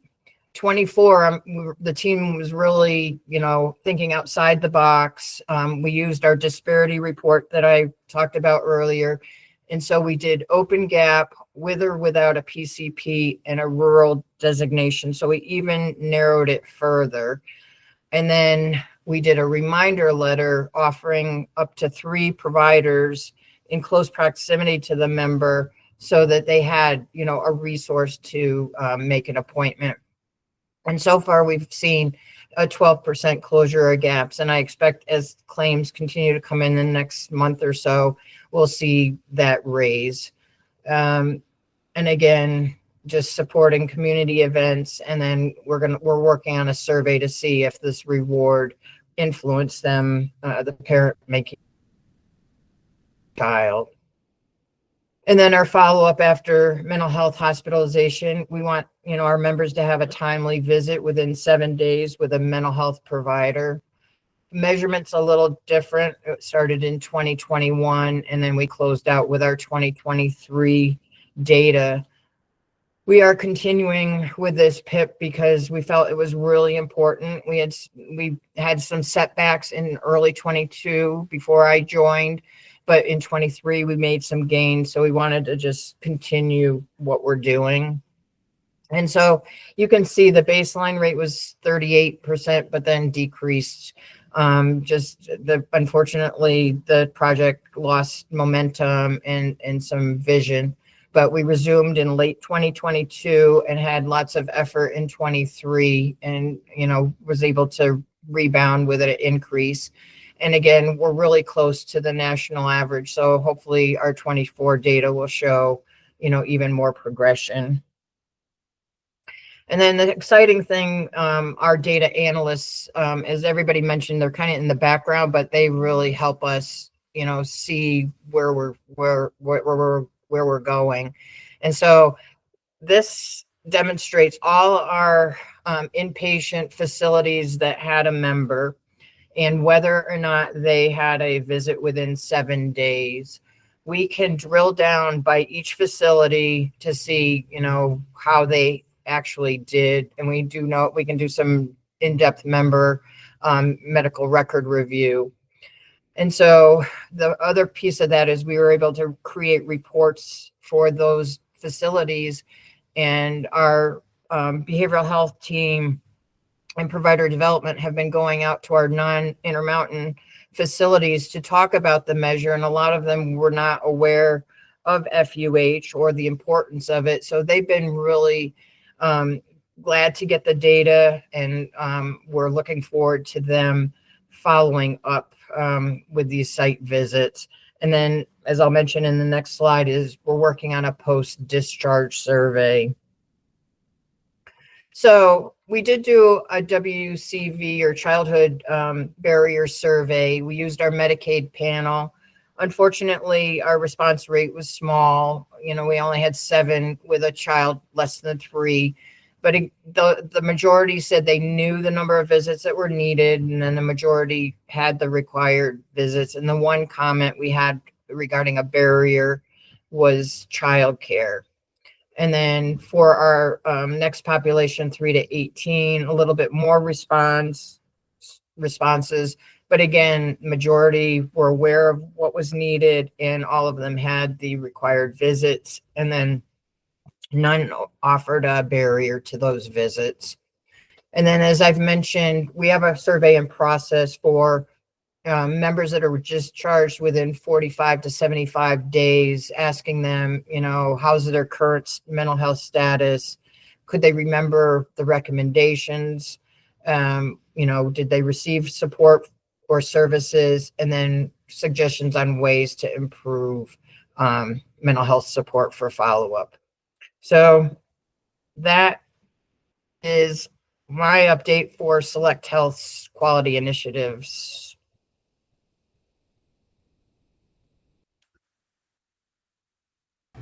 Thank you, Anita. Does anyone have any questions? Thanks, Anita. So I guess I'm just, so for the ones where, I mean, it seems like you guys made like a number of improvements in some of the metrics. So appreciate your efforts on that. Do you have any suggestions that you, like, are there suggestions that you feel like have, like, if there was like 1 or 2 things that has worked the most to improve some of those metrics, can you like narrow it down, or do you feel like it is just a lot of different factors, or do you feel like you all can kind of pinpoint like what is the explanation for why things are better, you know? And then of course, just like trying to compare across the state, I guess I'm interested in Medicaid's perspective of like, what does Medicaid think after analyzing all the information? Why, I mean, it just like the plans don't have equal data. Like, so some plans are just doing better in some metrics than others. And I'm just curious if Medicaid has a position or an opinion on why that might be the case. So kind of 2 questions, I guess, one for Anita and then one for Medicaid. I think, and Todd can add, I think as probably Jeff and Rachel discussed, there's more to this than just our department. And, you know, it's care management, it's utilization management, it's pharmacy, it's our quality provider program that's out in the offices talking about it and incentivizing some of these measures for providers. So I think it's a lot of things. We loved your suggestion about getting together and talking about how do we get more out in the community for our well child visit. So really liked that, and hope we can pursue something like that. So I think talking about these measures more, you know, with the different departments so they understand it has been working too. So I think there's a lot of moving parts, and Todd, feel free to jump in. I'll add just a little bit before Rachel. I'll let you jump in because I know, you know, there's a lot of great ideas out there and things that are done. I mean, just from Anita's response, I think you can see there's probably not one thing that it makes all the difference. One thing I would like to add, though, is our, I think the focus on data and on trying to really drill down to where can we make the, where do the disparities lie? Where do the problem, where do the issues, for lack of a better word, lie in people not getting the care that they, that we would like to see them get. The better we're able to drill down on those and then target interventions, I think is helpful. And then the other thing I'd like to add is with most of these, and this was mentioned earlier, I can't remember, might have been Adrienne who mentioned it, but the health plan is not necessarily the trusted voice when it comes to care. And so the better we can work with our provider, our network of doctor partners, that's where we see good impact too. So you're talking about, we talked about immunizations, quite a bit. And so that one of our thoughts in focusing on, well, let's get, if we can get more people in the doctor's office, that'll have a secondary impact probably of improving that, those immunizations, right? And so making sure that our doctors are talking about it, making sure they have the information, which they, obviously do. And then one thing I was actually messaging with our medical director while we were having those conversations were going on. She mentioned working with the doctors, making sure they have the immunizations on hand so that they're not having to say, let's get this done and you can go to this pharmacy to get it. And so a lot of stuff that goes into it, but I think those two things of really trying to utilize the information that's out there so we can target approaches, and then working with the provider communities are really big deals. And then Rachel, if you can make it relatively quick, because I want to make sure that we can get to Jen's policy update, Jen's director's policy update. Absolutely. We're out of time. Yeah, sure. No problem. No, I think bringing up the data issues that we're seeing that are different, we're all very different health plans. Some of us are more tied to also having hospital systems than, others. And so like Adrienne kind of alluded to earlier, looking at the FUH measure as an example, it's a follow-up measure where you have to kind of impact that member within 7 days. And we're not going to get a claim in 7 days. So if we don't know that our member's been to the emergency room, we can't impact that. So I think it's all about data sharing and trying to encourage hospital systems and providers, EMR systems and whatnot to share that data, because otherwise you're going to see fluctuations in measure rates between health plans that are part of different systems. If I could just add to that, because I think that point is true. Certainly, if you're in a vertically integrated system, you have advantages of sharing data more timely. There's opportunities to move around that, right? Like there's contracts that you can establish. There's ways that you could, have a third party. There's agreements, right? And the plans certainly work to establish agreements to be able to view data, or there's third party contractors who their full job is to extract data out of medical charts, and then you buy it from the third party contractor. So there are strategies to do that, but certainly we recognize, and Eric and I and Greg and others have had conversations that there are advantages in the vertically integrated networks that maybe the other plans have to overcome some of those challenges, right? So we can recognize that that is a difference when it comes to certainly having some of the data, comprehensive data sometimes, or even timely data. I think one of the things we're looking for in the future is as quality measurement in Medicaid and NCQA is moving away from some of these more hybrid reporting measures, I think you're going to see a little bit more standardization around how some of that data is brought in, because some of the other data won't be pulled, we'll just have a different data capture in the future as they look at the revamping of the measures and where that data comes from. We could certainly talk a lot more about data challenges. I think Rachel said it well. And I don't know, Todd, what you want to say about that, or maybe someone from the university, but we can certainly recognize that there are greater challenges when you don't reside within the same health plan, right? And that you have to overcome that through different mechanisms. But I would also say it is done. It is done, on other books of business, Medicare, Medicaid, commercial, it is done, right? I mean, you overcome the data barriers. So sorry, Todd, to cut you off. Well, I will just add, and then we can move on. There are ways of overcoming the data barriers, but we would hope that we could work together to try to make that easier than more costly overall, because getting third-party vendors, is a challenge. And you can attempt to enter agreements, Jen, but not all of the parties are willing to agree. So that is a challenge. It's an active discussion we're having, Emma. So I think there are definitely solutions around it, but we're actively having the discussions about these things.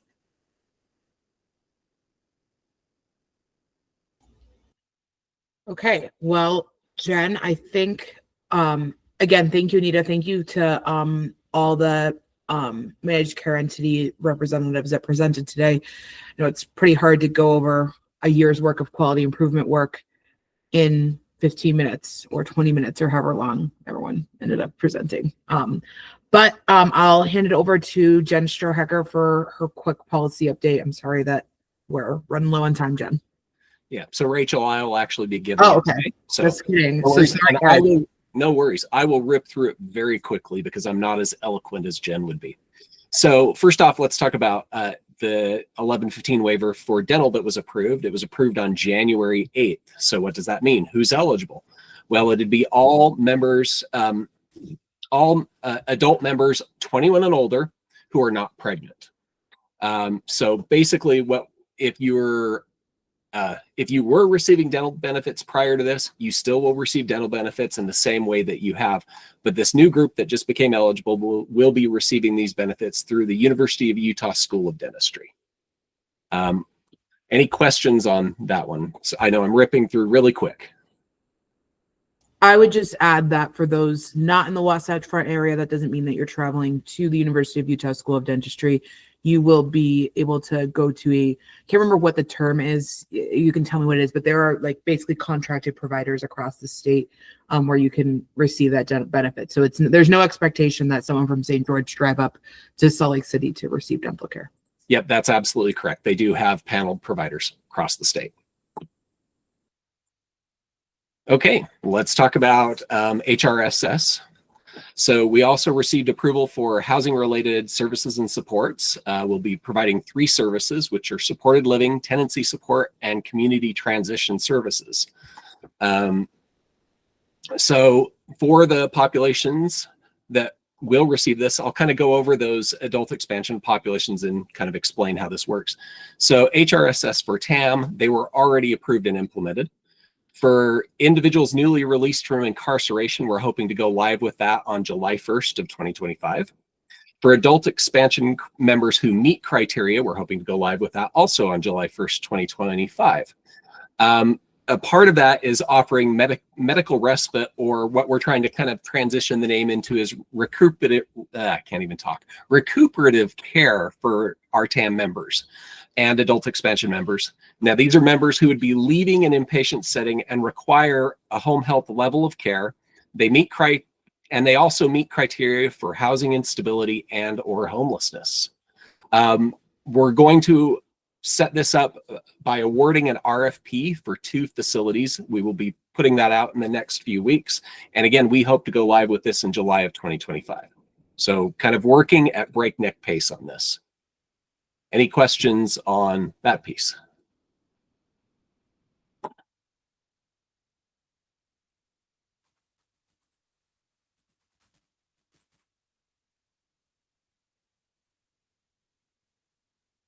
Okay, thanks, Rachel.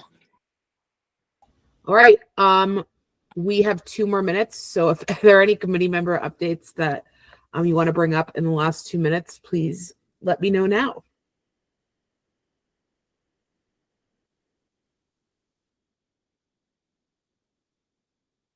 All right.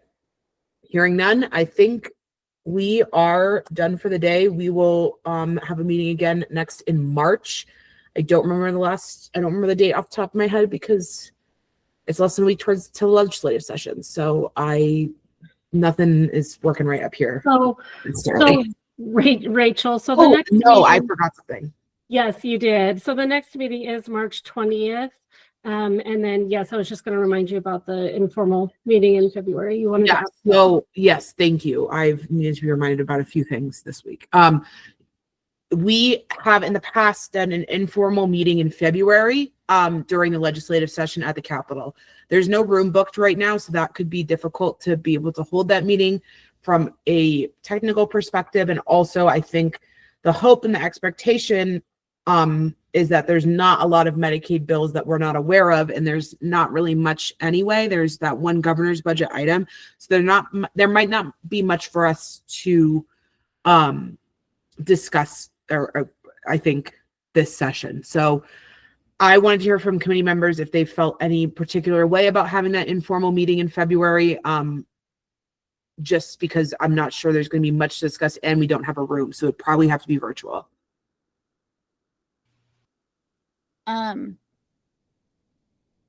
So there's no way to get a room booked at this point. Is that? It's going to be difficult. I mean, there's always the attempt to try, but you usually have to go in like a few months early, if not more than a few months early to get rooms. Sometimes people book like a year out. Yeah, I mean, I guess we just don't know. We didn't know this time last year about the No. grammar bill, so I mean, whatever. I mean, I probably disagree with that, but it's not up to me. So I will But- support what everybody else wants. Stephanie, I agree with you. I mean, that the fact that we had the meeting the day that that awful bill came up, it was sure reassuring to be able to see people and give hugs and give that support. So I think it is great to be up there if we can, but or virtual if we can. But that was Well, sure valuable last year. I think it's likely that it might have to be a virtual meeting during the session. If everyone's okay with that, we can still do the informal February meeting. I think that's probably okay, Sharon. I mean, we can look into whether or not there are any rooms available. There very well might be. I just know it can be difficult sometimes. Yes, I think that's what we wanted from you all today is do you want me to try or do you want to just have a virtual meeting, right? I mean, usually when we have the informal meetings in the past, I have had to get rooms back in December. So we were not planning on it for this year. So like I need a consensus of should we just hold it virtual? Should we just hold the meeting in March? So that's why she's asking. So others need to please speak up.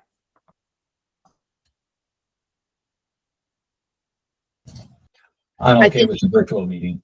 Cool. Yeah, if people are okay with attending a virtual meeting, we can definitely do virtual. And then if we can get a room, it can be in person or hybrid rather.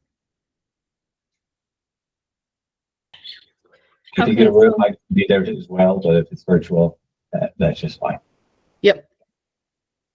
Yeah, but this is Brian. I'm okay with virtual as well. Sounds good to me as well.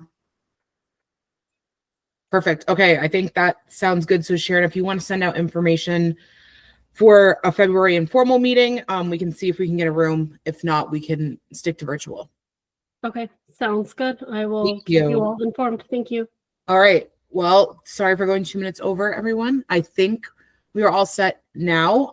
We'll see you, some of you probably in February, but we'll see everyone formally in March. Have a good rest of your evening. Thank you. Thank you. Thank you. Thanks everybody for the presentations.